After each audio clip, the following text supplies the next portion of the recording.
kembali lagi dengan aku Salsa. Oke, kali ini kita bakal bahas tentang geografi lagi nih. Kali ini kita bakal bahas materi tentang ilmu bantu geografi. Nah, menarik bukan? Kira-kira apa aja ya yang bakal kita bahas? Nah, sebelum itu kita harus tahu dulu apa sih itu ilmu bantu geografi. Menurut Bintarto, ilmu bantu geografi merupakan sebagai ilmu yang mencitrakan, menerangkan sifat bumi, menganalisis gejala alam dan penduduk, serta mencari fungsi unsur dalam ruang dan waktu.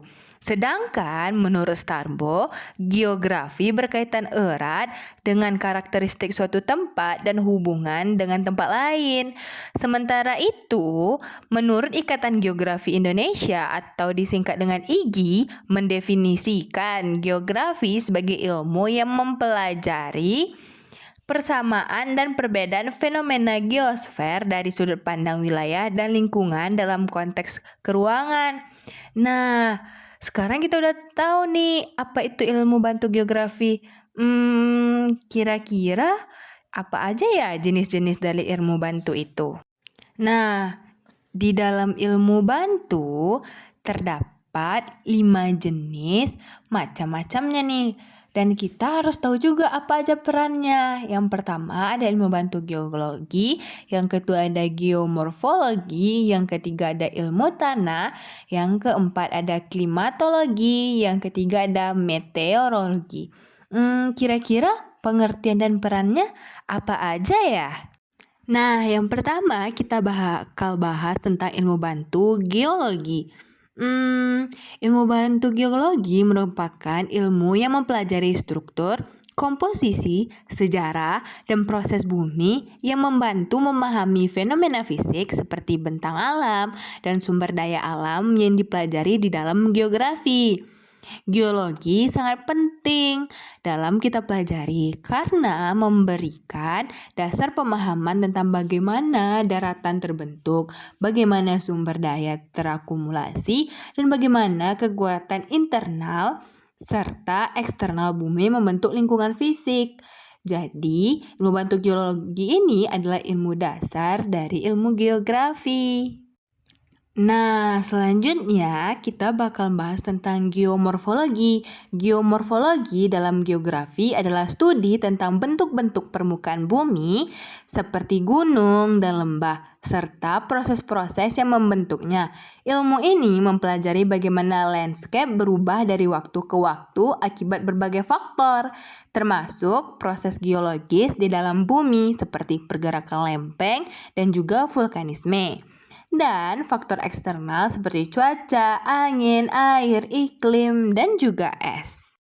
Nah, selanjutnya kita bakal bahas tentang ilmu tanah atau sering dikenal dengan pedologi.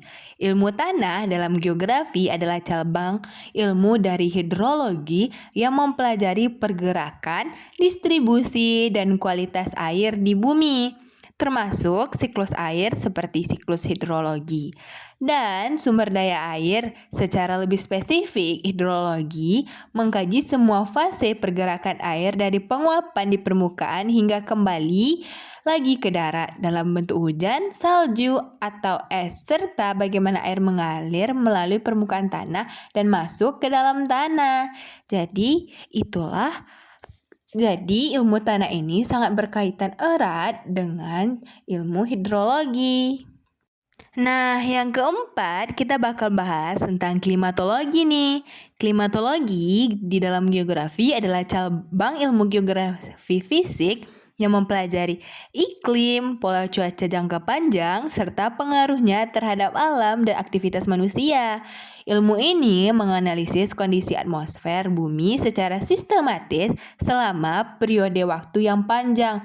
Biasanya 30 tahun ataupun lebih, berbeda dengan meteorologi yang fokus pada perkiraan cuaca jangka pendek. Ternyata klimatologi ini membutuhkan waktu ya. Nah, Tadi di klimatologi kita udah mulai nyenggol-nyenggol tentang meteorologi nih. Kira-kira apa ya itu meteorologi? Meteorologi dalam geografi adalah cabang ilmu yang mempelajari tentang atmosfer bumi, termasuk karakteristik fisik dan kimianya untuk memahami dan memprediksi cuaca. Ilmu ini mengkaji fenomena atmosfer seperti pola angin, tekanan udara, pembentukan awan, dan hujan, serta memprediksi peristiwa cuaca jangka pendek. Itu adalah penjelasan dan juga peran jenis-jenis dari ilmu bantu. Kira-kira kita bahas apa lagi ya? Menurut kalian, apa sih pentingnya kita memahami tentang ilmu bantu di dalam geografi ini? Ilmu bantu dalam geografi penting dipelajari karena membantu kita untuk memahami bagaimana bumi dan kehidupan di dalamnya secara lengkap dan spesifik. Ilmu ini melibatkan ilmu fisik seperti geologi dan klimatologi untuk mempelajari alam, serta ilmu sosial seperti sosiologi dan ekonomi untuk memahami manusia dan lingkungannya. Selain itu, teknologi juga berperan penting dalam hal ini. Contohnya adalah sistem informasi geografis atau sering kita kenal dengan SIG. Teknologi ini memudahkan analisis data dan juga pemetaan. Dengan ilmu bantu, kita bisa lebih mudah memahami hubungan antar manusia dan lingkungan, serta mencari solusi untuk masalah lingkungan dan bencana. Kira-kira ilmu bantu ini memiliki peran nggak sih di dalam pembelajaran IPS? Nah, integrasi ilmu bantu geografi dalam pembelajaran IPS berfungsi dalam hal penting untuk membantu siswa memahami fenomena alam dan sosial secara lebih jelas dan menyeluruh. Ilmu seperti bantu geomorfologi, biografi, kartografi, dan pedologi digunakan untuk menjelaskan materi IPS. Misalnya bentuk muka bumi, persebaran flora dan juga fauna, pembuatan peta, dan memahami tentang jenis-jenis tanah. Dengan integrasi ini, siswa dapat belajar mengamati, menganalisis, dan memetakan fenomena di sekitar mereka secara praktis dan ilmiah, sehingga pembelajaran IPS menjadi lebih menarik dan aplikatif dalam kehidupan sehari-hari. Wah, ternyata ilmu bantu ini sangat berperan penting ya. Bagaimana guys menurut kalian materi kali ini? Seru kan? Oke, sampai sini dulu ya pembahasan kita kali ini. Sampai jumpa di materi lainnya. See you, bye-bye.